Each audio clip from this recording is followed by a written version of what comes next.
Bonjour, merci de nous avoir rejoints sur ce webinaire ZDNet consacré au Chromebook professionnel, en présence donc d'Econocom, d'HP et Google. Je vais vous présenter nos trois intervenants tout à l'heure. Je constate que nous respectons les règles sanitaires, donc on va en profiter pour retirer ce masque. Ce sera quand même plus agréable pour nous et pour vous également de pouvoir nous voir. Donc nous sommes en présence de Frédéric Stojicevic, qui est donc Google Solution Manager chez Econocom, de Marc Botorel, qui est expert Chromebook auprès de HP, Hewlett Packard, et puis qui nous accompagne en ligne, qui n'a pas pu être présent avec nous physiquement aujourd'hui, Laurent Jacquet, qui est Chrome Enterprise Sales Specialist chez Google et que l'on verra tout à l'heure en incrustation. Alors, messieurs, merci de nous avoir rejoints pour ce webinaire. ZDNet a consacré, il y a quelques semaines et quelques mois, une série d'articles et un dossier sur le Chromebook professionnel qui a marqué un peu les esprits, où on s'est aperçu que finalement c'est un sujet qui est très prégnant aujourd'hui et qui intéresse énormément de monde. Alors, on va peut-être repositionner un petit peu la problématique rapidement. Elle est double. D'abord, elle est une problématique de transformation digitale des entreprises. Nous sommes en pleine période de transition. Et à ce titre, un des domaines les plus importants en termes de développement, pour les utilisateurs en tous les cas, c'est ce qu'on appelle la Digital Workplace, donc le poste de travail. Et le Chromebook, on va en parler, a un rôle important qu'il va pouvoir jouer en la matière, même si en fait, il ne faut pas non plus se focaliser uniquement sur le Chromebook, mais rappeler qu'il y a tout un écosystème autour et que nous en parlerons tout à l'heure. Rappelons également nos conditions particulières aujourd'hui, qui sont les conditions liées à la Covid-19, qui aujourd'hui accélèrent la mutation du monde économique et numérique, évidemment, avec deux points forts qui sont d'une part le cloud, qui est aujourd'hui devenu et qui confirme sa place de support pour les entreprises. Et puis, le deuxième point à évoquer, c'est celui du télétravail, qui s'est développé. Alors, quelques chiffres. Rappelons que pendant la période de confinement, 27% des salariés en France étaient en télétravail. Et si on regarde sur la région parisienne, ils étaient 39%. Et voire même 45% sur Paris, mais je pense que c'est un épiphénomène. Donc on restera quand même sur les chiffres de 39% sur la région parisienne et 27% au niveau national. Bon, les cadres français et les dirigeants ont toujours leurs vieux démons qui reviennent. Aujourd'hui, on est replongé à 15%. Maintenant, quand on entend notre président qui, je le cite, nous a dit le 14 octobre dernier, 2 à 3 jours de télétravail par semaine dans les entreprises où cela est possible. Au jour où nous enregistrons ce webinaire, le post-Covid, entre guillemets, et la deuxième vague n'a pas encore entraîné de réaction du gouvernement. Il est en train d'y travailler, mais on s'attend à ce qu'il y ait un certain nombre de mesures en termes de reconfinement qui replacent de nouveau le Chromebook et le poste de travail numérique donc dans sa place centrale aujourd'hui, et ce qui est l'objet de notre discussion. Pour continuer juste rapidement cette introduction, quelques chiffres qui peuvent nous intéresser. La première, c'est que sur cette année 2020, il devrait se vendre 20 millions de Chromebooks. Alors, ça peut paraître peu. Maintenant, ça représente 12,6%, 12,8% des livraisons de notebooks qui sont attendues en 2020 pour un équipement qui est apparu en 2011. C'est quand même un chiffre tout à fait remarquable. Et puis, surtout, consacrant un peu de temps aux articles que j'ai pu écrire sur ZDNet, j'ai rencontré un certain nombre de distributeurs et tous m'ont dit que, durant la période du confinement, les ventes de Chromebook ont explosé de 70%. Donc là, voilà, on pose un petit peu la question, la problématique. Et puis, maintenant, je vais me tourner directement vers vous, Frédéric. Si on avait évoqué la valeur du Chromebook et des applications cloud aujourd'hui, alors, le Chromebook, pour vous, Econocom, rappelez-nous rapidement qui est Econocom. Alors, Econocom, bonjour Marc, bonjour Yves. Econocom est un grand acteur de la transformation digitale qui accompagne effectivement les organisations, quelles qu'elles soient, domaine public, privé, mais également de l'éducation, dans ces aspects liés aux transformations. Et sur la partie effectivement Chromebook, ça fait déjà des années que Econocom investit fortement dans les solutions Google. On parle de Google Meet Hardware, mais également de G Suite et de Google Cloud, et notamment ces solutions Chrome Enterprise représentées par les Chromebooks en l'occurrence. Alors aujourd'hui, le cloud, omniprésence du cloud au niveau des entreprises. Effectivement, le cloud aujourd'hui est omniprésent et le sera de plus en plus demain et après-demain. En 2019, le marché du cloud mondial valait environ 227 milliards de dollars et on estime qu'en 2020, il vaudra entre 260 et 300 milliards de dollars. Alors, des données qui démontrent effectivement qu'on est sur un gros marché et on est dans une tendance qui est dans une progression, je dirais, enfin, positive. Lorsqu'on parle en fait de cloud, hein, plus simplement, je dirais, on parle effectivement de données et d'applications qui sont stockées sur des serveurs distants. Il y a ces services qui sont stockés sur ces serveurs. On parle vraiment d'externalisation. Lorsqu'on parle de cloud, on parle principalement de 3 usages qui sont l'hébergement des données, l'utilisation, je dirais, de serveurs, de la puissance des serveurs pour pouvoir exécuter des applications complexes. Et un dernier point qui est très intéressant et qui va nous amener en fait finalement à bifurquer un peu sur les Chromebooks, c'est effectivement l'utilisation en fait d'applications métiers qui sont disponibles sur ces serveurs et qu'on va appeler plus communément ces applications SaaS, Software as a Service.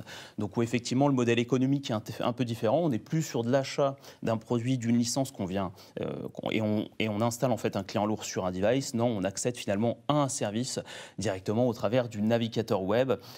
Et on consomme en fait finalement ce service pour un utilisateur et une période donnée. Les avantages, je dirais, pour les organisations de franchir le pas vers le cloud et d'utiliser ces services proposés par les éditeurs, c'est évidemment de ne pas avoir à investir énormément d'argent pour pénétrer le marché et investir dans de l'infrastructure.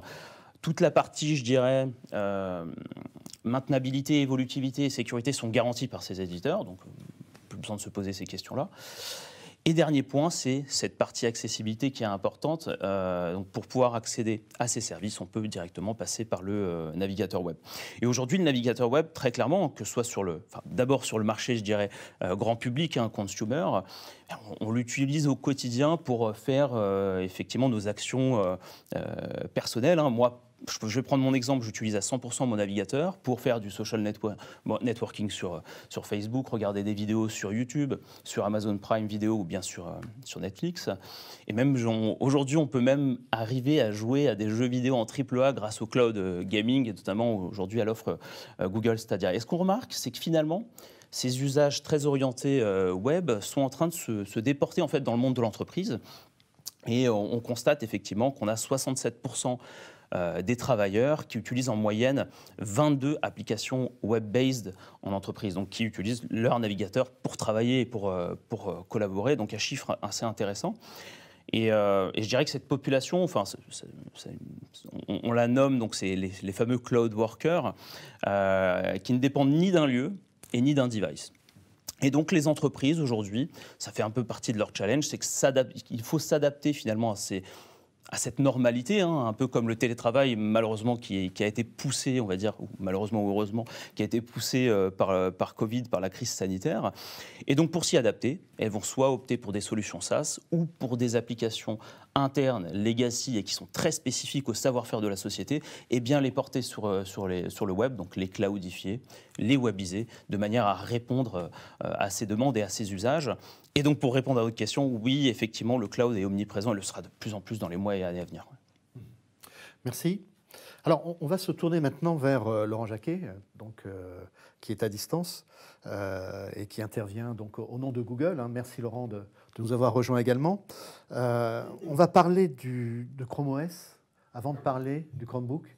Et on va parler aussi d'une certaine philosophie, finalement, de Google autour de cette approche depuis 2011. Alors expliquez-nous, Laurent, qu'est-ce que la plateforme Chrome OS ? Alors, merci à tous. J'ai un peu l'écho. Bon, c'est pas grave. Donc merci en tout cas à ZDNet, Econocom et HP de nous donner l'occasion effectivement de présenter la partie Chromebook. Donc Laurent Jacquet, moi je suis en charge de développer l'activité Chrome Entreprise en France, en Italie et en Espagne. Et donc j'accompagne les clients dans l'évaluation et l'adoption de cette solution Chrome Entreprise. Alors concrètement, quand on parle Chrome Entreprise, de quoi parle-t-on ? on parle d'un poste de travail, donc de matériel, de hardware, qu'on va retrouver sous différents formats, PC portable, PC fixe, all-in-one, tablette, et sur lequel va fonctionner un OS, Chrome, développé par Google depuis près de 10 ans, comme le rappelait Yves, et qui va également inclure, pour un usage professionnel, pour un usage d'entreprise, une plateforme de gestion en mode cloud de type MDM, Mobile Device Management. Donc, c'est ces trois composantes, matériel, OS Chrome et plateforme de gestion, qui va constituer cette solution Chrome Entreprise. Alors, en termes de positionnement, c'est une offre qui se développe au niveau des Chromebooks, aussi bien pour le grand public, on va en trouver à la Fnac, chez Darty, sur Amazon, que pour la partie éducation. Il y a des déploiements au niveau éducation qui sont extrêmement efficaces en France, en Europe et dans le monde. Et puis, comme le disait Frédéric, de plus en plus au niveau des entreprises. Donc c'est un déploiement majeur en très forte croissance, comme le citait Yves, depuis déjà plusieurs années et qui a été encore renforcé dans l'environnement post-Covid et de télétravail. Donc le Chrome Entreprise s'inscrit dans ce mouvement vers le cloud, dans lequel on va effectivement accéder à ces applications de trois manières. Principalement via le web, via des applications web. On est tous habitués, comme le disait Frédéric, à le faire au niveau personnel, et c'est également de plus en plus le cas au niveau des entreprises. Au niveau entreprise, on a également la possibilité d'accéder aux applications et aux données via des postes virtualisés, via le VDI. Et ça, c'est également quelque chose qui se développe assez fortement. Et troisième mode d'accès aux applications et aux données, c'est les applications Android. Donc, sur un Chromebook, vous avez accès à l'ensemble du Play Store et donc aux applications Android sur lesquelles vous avez des millions d'applications disponibles pour un usage professionnel. Voilà, donc c'est pour vous présenter la solution Chrome Entreprise. Et un point important, dans ces applications SaaS, et notamment sur la partie de l'environnement de collaboration, sur un Chromebook, vous pouvez accéder à votre environnement de collaboration et de communication, par exemple sur Workspace, le nouveau nom de la suite ex-G Suite, mais également sur Office 365, bien évidemment. Donc, on accède à un monde ouvert qui facilite des nouvelles manières de travailler dans ce mode qui évolue vers le cloud. Vous pouvez retrouver vos données, quel que soit votre terminal, et donc sur un Chromebook, vous y accédez via un navigateur, via le web. Voilà. Et juste pour terminer le panorama et la philosophie dont parlait Yves, eh bien, on constate trois moteurs principaux au niveau entreprise pour ces projets Chrome. Le premier, c'est la sécurité. Le Chrome OS a été développé nativement dès le départ pour fonctionner en environnement cloud avec une connexion Internet. Et donc, c'est actuellement la plateforme la plus sécurisée. J'engage vraiment les entreprises et les collectivités qui seraient intéressées à venir nous solliciter pour qu'on puisse leur présenter ces éléments. Le Chrome OS apporte un niveau de sécurité extrêmement élevé avec une gestion simplifiée sans avoir à rajouter autour de votre OS des antivirus, des VPN, toute une armure qui rendrait les plateformes très lourdes. Nativement, le Chrome OS fonctionne de manière extrêmement sécurisée. On a un second point qui est le coût total de possession, qui permet des économies très importantes, on va y revenir, et avec des retours sur investissement qui sont inférieurs à un an. Si vous commencez maintenant à déployer ces solutions, dans moins d'un an, vous aurez fait des économies. Elle est moins importante dans une période un petit peu tendue au niveau financier. Et puis surtout, le troisième point, c'est que ça permet le développement de nouveaux usages. J'aime bien dire que ça matérialise auprès des collaborateurs la transformation numérique qui peut parfois être un peu théorique pour les collaborateurs. Voilà. En termes de vision, c'est ce que je voulais partager avec vous. Oui, tout à fait. Alors, j'aimerais peut-être partager un retour d'expérience. Je suis moi-même utilisateur de Chromebook, et puis j'utilise même une tablette. Voilà, ça existe aussi sous forme de tablette. Donc, et c'est vrai qu'il y a deux éléments peut-être d'expérience que j'aimerais rapporter. Le premier, c'est qu'en termes de sécurité, c'est vrai qu'en la matière, moi, il m'est arrivé, c'est rare, mais il m'est arrivé de surcharger le Chromebook, puisqu'on fonctionne quand même sur la base web, donc de surcharger le navigateur, Chrome OS, et puis d'avoir la machine qui plante. C'est rare, mais ce qui est extraordinaire, c'est que quand on redémarre sur la configuration où on était. Ça, c'est remarquable. Le fait que l'on soit sur le cloud, pour moi, ça va changer la vie, très franchement. Et puis, alors, un petit détail de retour d'expérience, c'est que vous parlez de sécurité de l'OS. Rappelez que sur le Chrome, il y a 2 OS qui tournent en simultané. Et du coup, il y en a un qui fait la mise à jour pendant qu'on travaille sur l'autre. Alors, moi qui étais dégoûté à vie, je crois, de certains environnements où, quand on démarre, on ne sait pas combien de temps on va avoir de mise à jour, etc. Ça, c'est génial. On peut travailler à tout moment et immédiatement, et c'est tout à fait remarquable. J'ajouterai un petit point, si tu me le permets. Ce qui est extraordinaire également, on en discutait tout à l'heure, c'est la rapidité avec laquelle les Chromebooks démarrent. En moins de 2 secondes, l'environnement est opérationnel. Oui. Alors, je serais un peu moins positif. L'annonce qui est de 6 secondes, elle est tenue. En tous les cas, on démarre en 6 secondes très largement. Maintenant, c'est vrai que sur les machines récentes... Sur les récentes, on arrive à atteindre même du 4 secondes. Donc, c'est assez impressionnant. Ouais. Ah oui, c'est tout à fait impressionnant. Et puis, peut-être rappeler un chiffre, d'ailleurs, personne ne l'a évoqué, mais quand on regarde les utilisateurs, enfin, tout du moins les internautes, 6 sur 10 sont utilisateurs de Chrome. Et donc, à partir de là, l'utilisateur de Chromebook se retrouve dans un environnement qu'il connaît. 6 fois sur 10, il est dans son environnement Chrome. Frédéric, je me retourne vers vous maintenant. Donc, Laurent a évoqué la partie performance d'un côté et prix maîtrisé de l'autre. Vous qui êtes distributeur et intégrateur de ces solutions, vous pouvez évoquer ce sujet. Alors effectivement, c'est un point qui est assez intéressant. Aujourd'hui, sur le marché... Du Chromebook, évidemment, on a plusieurs constructeurs, dont HP, qui intervient maintenant fortement sur le marché avec des nouveaux produits, qui respectent maintenant les standards autour du projet Athena d'Intel. Effectivement, on arrive avec des machines dont quand même, la pierre angulaire reste le cloud. Donc l'idée, c'est avant tout d'exécuter un navigateur de manière optimale pour accéder aux applications, à ce qu'on a pu un peu évoquer en début d'émission.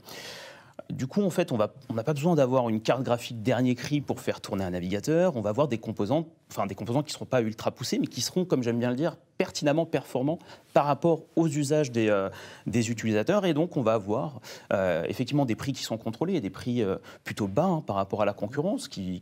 On peut trouver des Chromebooks entre 200 jusqu'à un peu plus de 1000 euros. Et tout ça va varier finalement selon les exigences en termes de finition matérielle, mais également d'usage par profil utilisateur. Donc, je vais prendre un exemple. Si effectivement, moi, je suis un travailleur du terrain, donc ce que Google aime bien appeler frontline worker, et que je ne fais que consulter effectivement de l'information et de collaborer, un Intel Celeron combiné à 4 Go de RAM, c'est suffisant. On a par contre, à contrario, des profils type knowledge worker, des travailleurs vraiment très cloud, qui sont exigeants, qui ont besoin, alors comme moi, d'une vingtaine d'onglets ouverts, qui cherchent la performance, un démarrage très rapide. Là, on va plutôt s'orienter vers de l'Intel Core ou de l'AMD Ryzen, parce qu'effectivement, on a aujourd'hui aussi plusieurs processeurs, plusieurs SoC sur la partie Chrome OS. Donc, je dirais qu'effectivement, à chaque utilisateur, on va retrouver un Chromebook. Laurent a évoqué aussi le rôle. Alors, on parlait de la G Suite. Tout à fait. Aujourd'hui, on parle de Workplace, donc Google Workplace. Vous êtes également intégrateur de ces solutions. Comment ça se... C'est Workspace. C'est Workspace. Exactement. De travail. Merci. Pardon, je vous ai interrompu. Mais... Non, mais Laurent, c'est pour ça que tu nous accompagnes également. Il faut qu'on ait le contrôle de Google sur ces solutions, évidemment. Donc, allez, la Workspace, en tant que distributeur et intégrateur, c'est quelque chose d'important pour arriver également au Chromebook. Alors, tout à fait. Ce qu'on constate déjà, c'est qu'effectivement, on a de plus en plus de clients qui basculent vers G Suite, et vers Google Workspace, pardon. Et en l'occurrence de grands comptes.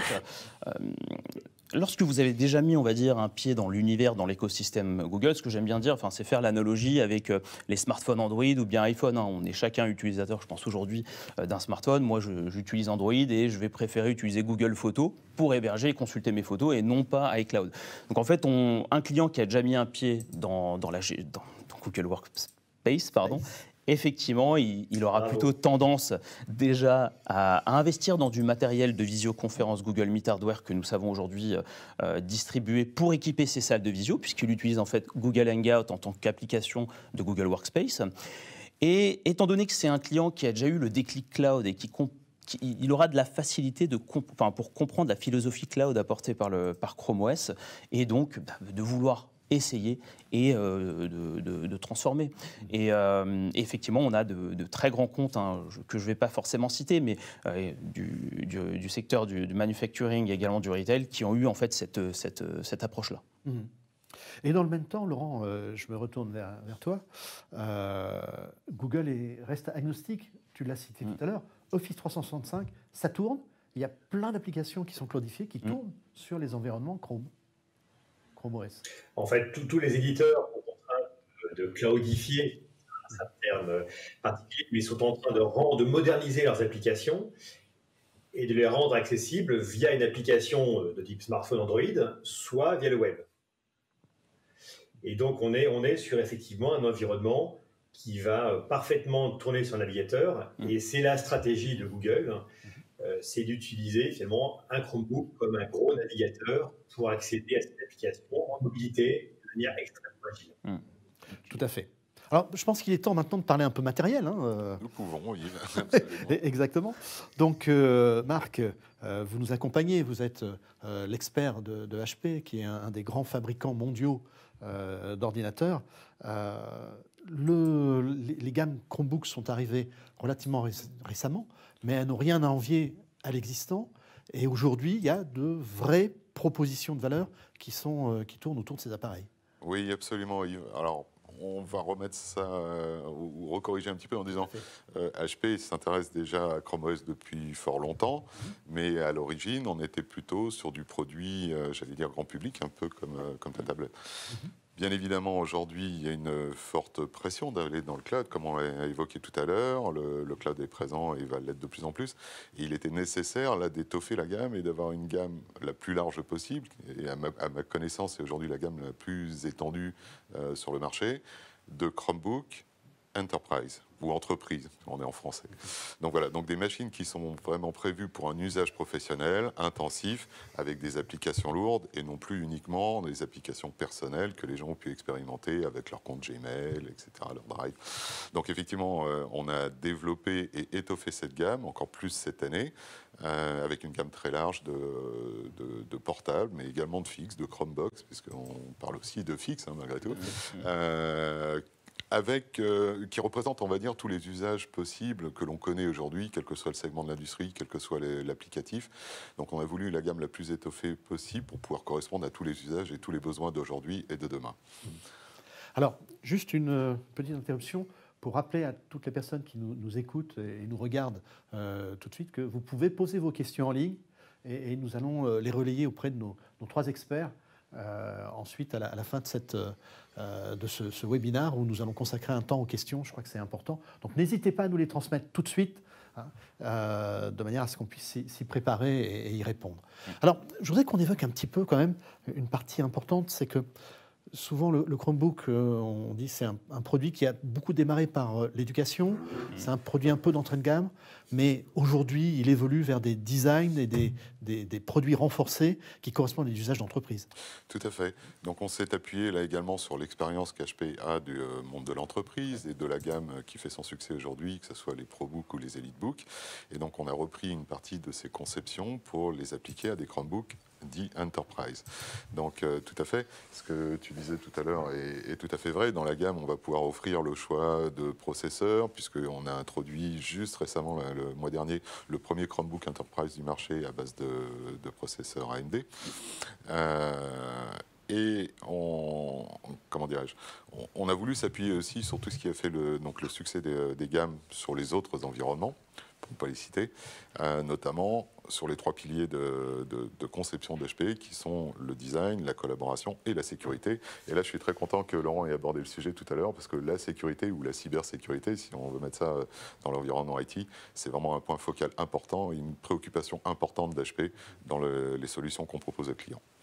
Alors, si on parle un peu de la valeur ajoutée qu'apporte un constructeur à ce type d'équipement, parce qu'on l'a vu avec Laurent, on l'a vu également avec Frédéric, ce sont des équipements qui sont déjà designés par Google pour répondre à un certain nombre de contraintes, de respecter un certain nombre de contraintes de sécurité, mais j'imagine que le constructeur a aussi son apport en la matière.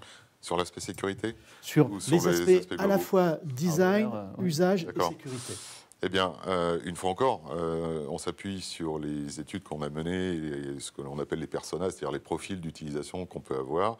Et on a récupéré, en fait, on bénéficie, on réutilise finalement ce qui fait le succès des gammes déjà existantes pour avoir des Chromebooks Enterprise qui soient vraiment dédiés au monde de l'entreprise dans un usage intensif, dans un usage en mobilité, puisque c'est l'apanage de Chrome OS Enterprise. Donc on va retrouver les fonctionnalités, l'expérience utilisateur par exemple, au niveau de la facilité de l'utilisation, au niveau des claviers pour mener des conférences avec Meet par exemple.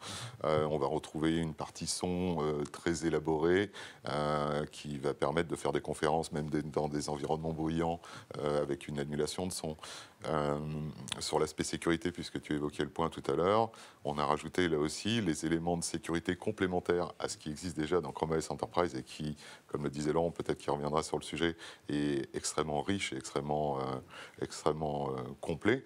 Mais il fallait rajouter des éléments de sécurité que l'on avait déjà sur les autres gammes, tels que le cache caméra. Vous vous rappelez que pendant le confinement, il y a eu quelques petites histoires de fuite de conférences télévisio. On a rajouté l'identification par le lecteur d'empreintes digitales et on a surtout rajouté sur le dernier modèle que nous avons introduit récemment, le filtre de confidentialité actif intégré dans la dalle, puisqu'on est en mobilité. Et je vous rappelle quand même que la première fuite de données dans le cadre d'espionnage industriel, c'est du piratage visuel. Donc il est absolument nécessaire de protéger les données de l'entreprise de la même manière qu'on le faisait sur les autres gammes. Ok. Je comprends mieux pourquoi je travaille aussi sur un Chromebook HP à titre personnel également. Frédéric, je me tourne vers vous. On a évoqué tout à l'heure le Chromebook comme étant le champion du TCO. Et ça, j'imagine que c'est important pour les clients. Expliquez-nous. Totalement. Laurent l'a évoqué et j'en ai parlé au travers finalement du coût d'acquisition, parce qu'encore une fois, le TCO, donc pour rappel, Total Cost of Ownership, donc le coût total de possession. Lorsqu'on parle de TCO, on analyse 2 axes. Le coût d'acquisition de la machine, donc qui est déjà plus faible dans l'environnement Chrome OS comparé à la concurrence. Et à côté de ça, on va dire, on prend en compte tous les coûts inhérents à la gestion de l'appareil, à la gestion de son cycle de vie. Et donc, je vais aller un peu plus dans les détails, mais typiquement, je vais vous donner des exemples. Enrôler un Chromebook, c'est une opération qui va durer 3 minutes. Tandis que pour mettre en place une image côté Windows, c'est des opérations qui peuvent durer 2-3 heures, donc c'est du gain de temps et d'argent pour les équipes IT et plus largement pour l'entreprise. Tous les aspects sécurité qui ont été énoncés, on a une puce TPM qui est intégrée, qui permet de chiffrer les données. On a effectivement une opération de Verified Boot pour vérifier que le système n'est pas corrompu. Je ne vais pas aller non plus trop dans les détails, mais ces éléments permettent finalement d'éviter la fuite et la perte de données, et donc d'éviter les temps d'arrêt pour le collaborateur final. L'administration d'un device Chrome OS en fait est la même si vous avez effectivement en termes de volume un Chromebook ou bien 1000 Chromebooks. Il suffit de se connecter à une interface web-based sur laquelle vous configurez les règles de sécurité utilisateurs et machines qui redescendent quasi instantanément au sein du parc. Donc vous pouvez très rapidement sécuriser et en tout cas administrer les Chromebooks. Et on en parlait aussi, donc effectivement cette partie mise à jour en arrière-plan et plateforme qui est techniquement validée pour avoir un OS optimisé et donc éviter les tickets auprès du support IT. Donc encore une fois, on est sur du gain de temps, de l'argent et de l'économie globale pour les entreprises. Et aujourd'hui, ce qu'on constate, c'est qu'effectivement, on a beaucoup de clients, de prospects qui viennent nous voir pour nous poser des questions relatives au TCO et pour le tester également, pour qu'on leur apporte des informations sur le sujet. Donc, tout à fait. C'est super important. Ouais. Laurent, Econocom est un de vos partenaires important, entre autres sur la gamme Chromebook. Le rôle de ces partenariats pour vous, c'est important au niveau de Google. Comment vous accompagnez ces distributeurs et intégrateurs? Alors effectivement, les points importants qu'on a mis en avant, c'est la sécurité et SEO. Le troisième point que j'avais souligné, c'est l'aspect nouveaux usages.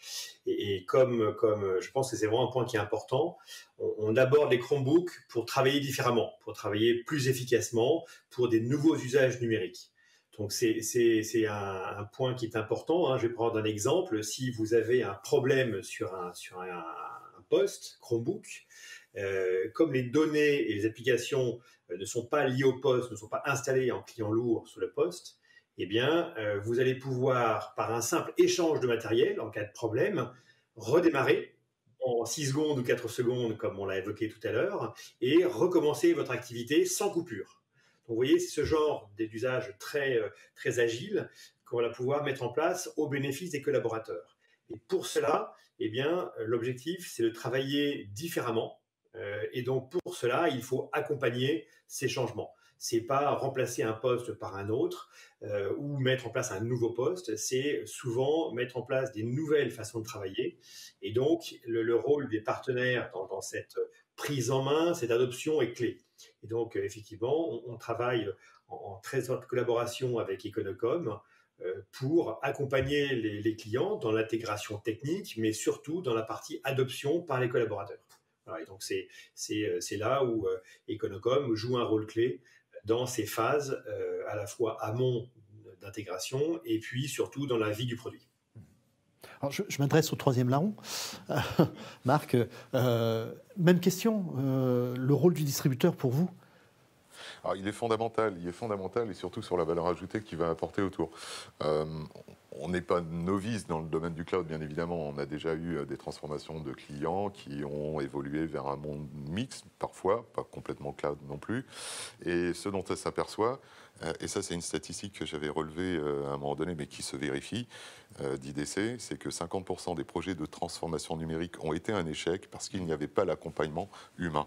Donc il est essentiel d'avoir un partenaire comme Econocom qui sait apporter son savoir-faire dans le déploiement technique de la solution, mais également dans l'accompagnement du client pour ces nouveaux usages. C'est fondamental. C'est, une fois encore, une cause sur 2 d'échec de transformation numérique des entreprises.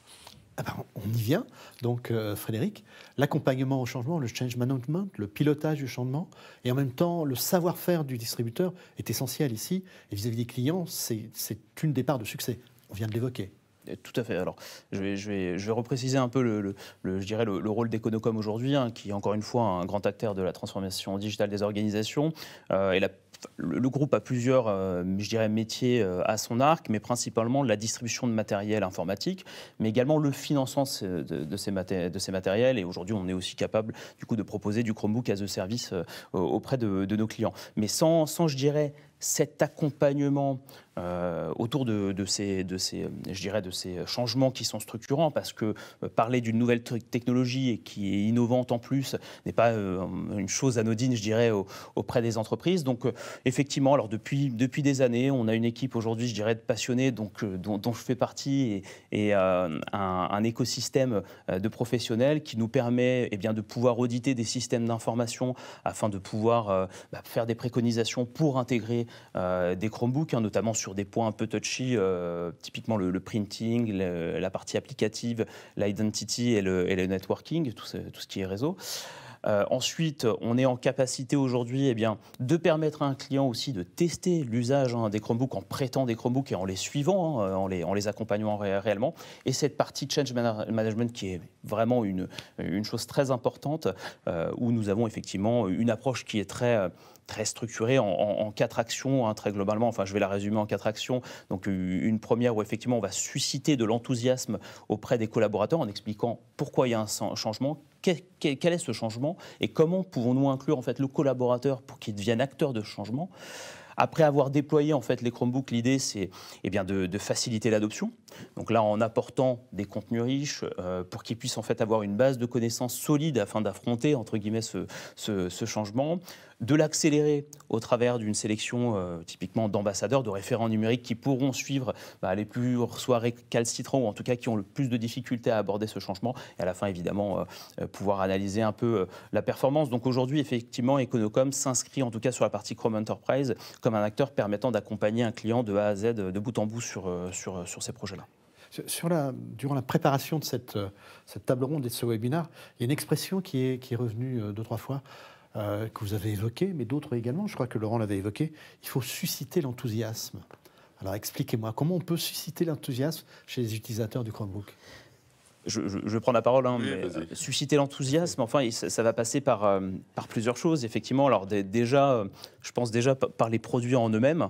On arrive avec des produits aujourd'hui qui sont intéressants, qui sont même sexy, comme j'aime bien le dire. En l'occurrence, l'Elite Chromebook là, qui vient de sortir de chez HP est vraiment intéressant. Il est convertible avec un écran tactile, il est très léger. Donc déjà, en informant, je dirais, les collaborateurs de ce genre de device qui arrivent sur le marché, qui vont être proposés dans leur catalogue, c'est déjà un élément assez intéressant qui va permettre de susciter l'enthousiasme. Et ensuite, je pense que c'est important de montrer les avantages du cloud. On les a cités un peu avant, et encore une fois, étant donné qu'ils utilisent en théorie le cloud chez eux, c'est une transition qui va se faire assez naturellement. Donc susciter l'intérêt va se faire par ces éléments-là, et évidemment par tout un processus de communication en interne, via des mailings, via des stratégies, encore une fois, qui sont faites en collaboration avec les clients. Alors, on a parlé des utilisateurs, on va peut-être parler quand même aussi du chef, le DSI.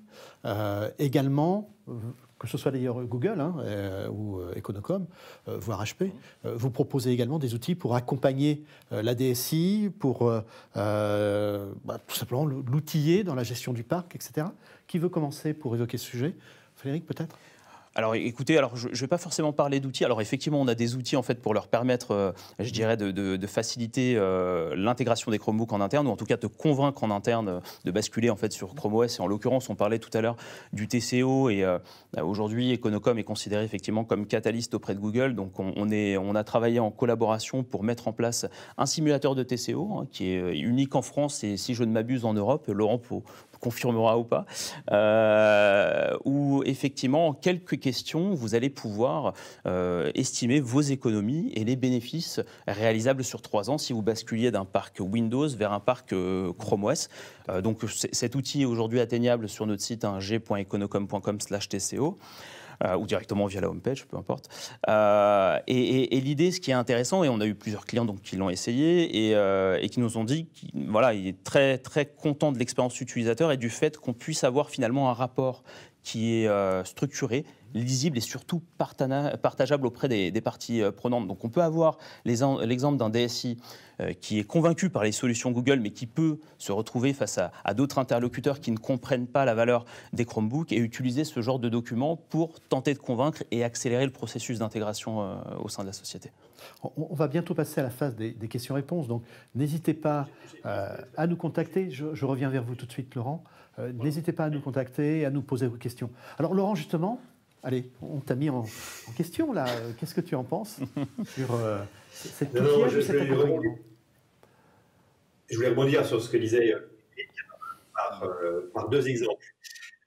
L'OS Chrome est fait pour fonctionner de manière très différente par rapport aux plateformes existantes. Je vais prendre un exemple. Lors de la phase de déploiement, le Chrome OS va fonctionner en ce qu'on appelle un mode zéro touch. Donc c'est comme pour un smartphone, à savoir que vous allez pouvoir, HP par exemple, va pouvoir livrer via Econocom, bien sûr, des matériels bien sur les sites clients. Et la personne, via un simple login password, va se connecter, mot de passe identifiant, et la machine va automatiquement télécharger ses configurations sans l'intervention d'un technicien sur site. Donc, si vous avez des agences, des magasins, des usines sur lesquelles l'IT n'a pas, la DSI n'a pas d'experts sur site, eh bien, vous pouvez faire un déploiement, ce qu'on appelle en zéro touch, extrêmement simplifié, sans intervention. Donc là, c'est une illustration de la façon dont on va simplifier effectivement la vie des DSI. Je prendrai un deuxième exemple qui est sur la partie maintenance. Tout tout à l'heure je l'évoquais, quand vous êtes sur un site central, et bien souvent vous avez une équipe support, vous avez un tech bar, vous avez des gens qui vont vous aider dans le support des machines, mais si vous êtes encore une fois à distance, sur des sites secondaires dans lesquels il n'y a pas de compétences, vous êtes un peu coincé. Et donc là aussi, le fonctionnement du Chrome OS sur lequel les clients lourds, les datas ne sont pas stockés en local, eh bien, lorsque vous avez une panne, un simple échange de matériel, vous avez un matériel prévu d'avance sur le site, et donc la personne, par un simple échange de matériel, va pouvoir redémarrer son activité, là aussi sans intervention d'un technicien. Donc ce sont là aussi un exemple du fait que vous déchargez la DSI de tâches qui vont être dispersées sur les différents sites, et en plus, vous allez rendre un service premium à vos collaborateurs qui n'auront plus ces coupures. Alors là, quand j'ai une panne sur un PC classique, on va me presser pendant 1 heure, 2 heures, voire une journée. Là, en 10 minutes maximum, vous allez pouvoir redémarrer et, comme vous le citiez, retrouver l'ensemble de mes données, de ma configuration, de mon environnement, comme je l'avais laissé avant mon problème. Donc, c'est à la fois simplifier la vie de la DSI et rendre un meilleur service aux collaborateurs. Je confirme, hein, ça marche. Marc, je me tourne vers vous maintenant, peut-être pour le fabricant. Il se repose également sur son réseau de distribution, mais il est souvent sollicité pour apporter ses outils de gestion de parc. Alors, vous parlez un petit peu, votre relation également avec Econocom sur cette partie gestion de parc qui est quand même extrêmement importante pour le DSI, ne l'oublions pas. Tout à fait.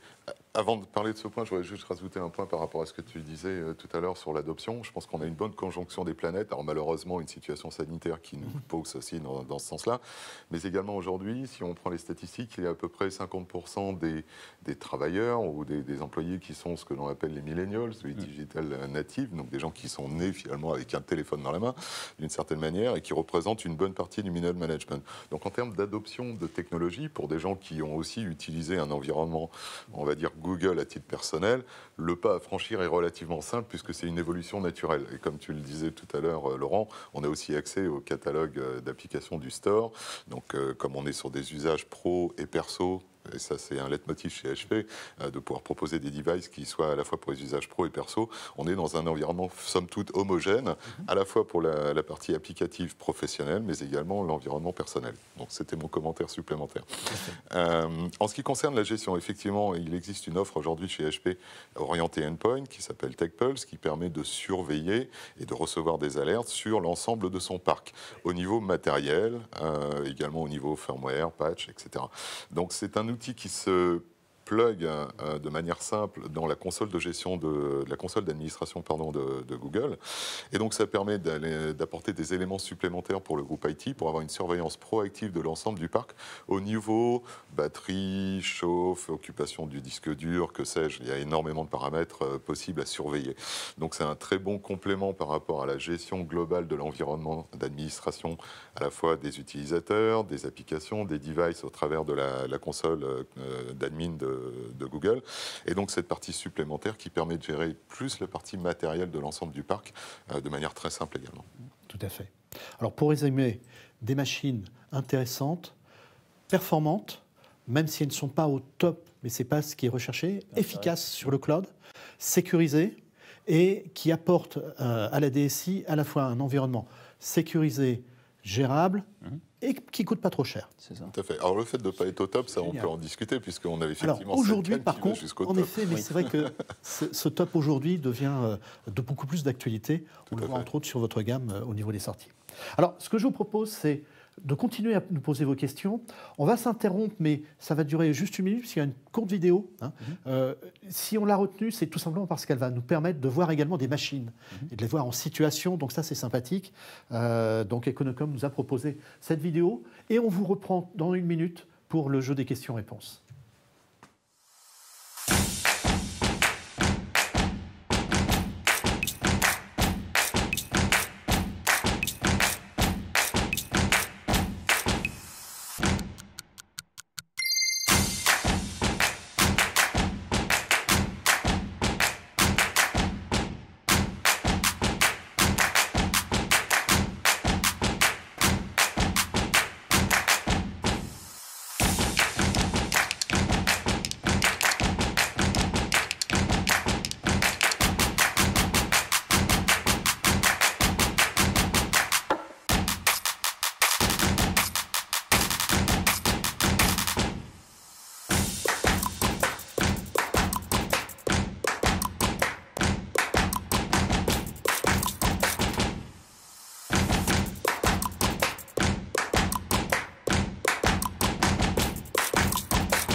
Nous voici de retour sur ce webinaire autour du Chromebook professionnel. Alors, on a déjà des questions qui arrivent et je vous en remercie, hein, donc n'hésitez pas. Alors, je vous pose une première question directe. Est-ce que le Chromebook fonctionne avec Citrix? On parle de VDI, du poste de travail virtuel. Je pense que c'est important. Il n'y a pas que Citrix d'ailleurs. Tout à fait. Ouais. Le fonctionnement du Chromebook en tant que poste virtuel?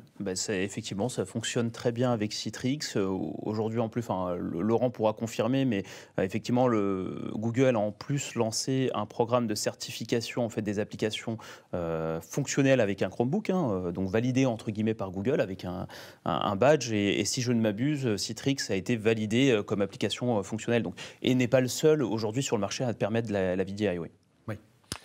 Je vais rajouter un point, puisqu'on l'avait évoqué tout à l'heure, mais on n'a pas été jusqu'au bout de la réflexion. Aujourd'hui, on a encore aussi des entreprises qui doivent conserver des applications en interne, soit simplement parce qu'elles n'ont pas été cloudifiées, ou pour des raisons de respect réglementaire, de confidentialité des données. Malgré tout, et c'est ce que je voulais rajouter, on a aussi la possibilité d'accéder à ces applications qu'on appelle on-premise, donc à l'intérieur de l'infrastructure du client, au travers de clients RDP, RDS existants aujourd'hui. Donc, il y a tout à fait la possibilité d'intégrer un environnement qui n'est pas cladifiable pour X raisons, comme je l'ai évoqué, dans un environnement Chrome OS Enterprise. Tout à fait. On nous interpelle également sur l'interopérabilité avec les annuaires LDAP déjà déployés à l'Active Directory. Alors c'est effectivement quelque chose qui aujourd'hui est maîtrisé et nous effectivement on accompagne les clients hein, sur ces problématiques d'intégration et de synchronisation avec les annuaires. Donc aujourd'hui c'est possible. Alors je ne vais peut-être pas aller dans les détails techniques, mais c'est quelque chose qui est faisable. Et ensuite de faire du paramétrage de SSO pour permettre typiquement une authentification directe à Office 365 ou bien à Google Workspace. Donc non, c'est quelque chose qui est maîtrisé. Ah oui, on peut l'intégrer dans un Active Directory, tout simplement. Tout à fait, ouais. Laurent, si vous souhaitez intervenir, n'hésitez pas. Peut-être d'ailleurs, on a évoqué tout à l'heure la certification de certaines applications. Google est très actif en la matière.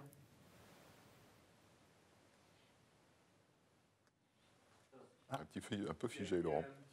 Alors, on a une coupure, ça arrive, ça c'est les joies du direct en période de Covid, où là on est sur des conditions un petit peu différentes.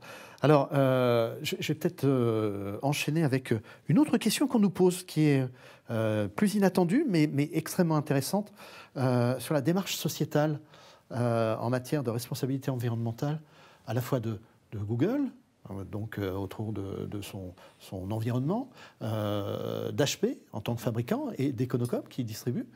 Alors, la démarche, vous voulez peut-être commencer à répondre? Oui, je vais commencer à répondre en attendant que Laurent se défige. Effectivement, ça c'est une démarche que HP a eue depuis très longtemps, qui est toujours un travail en cours, puisqu'il y a toujours des possibilités d'amélioration. Et l'ambition d'HP, c'est de revoir l'intégralité de la chaîne, depuis la supply chain jusqu'aux produits eux-mêmes, jusqu'aux emballages de produits, de façon à limiter l'empreinte carbone et d'avoir ce rôle de responsabilité sociétale.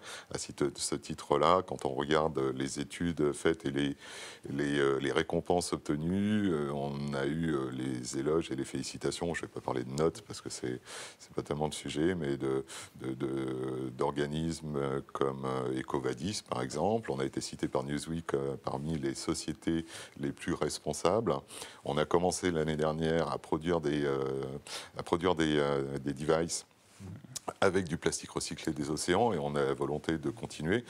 On travaille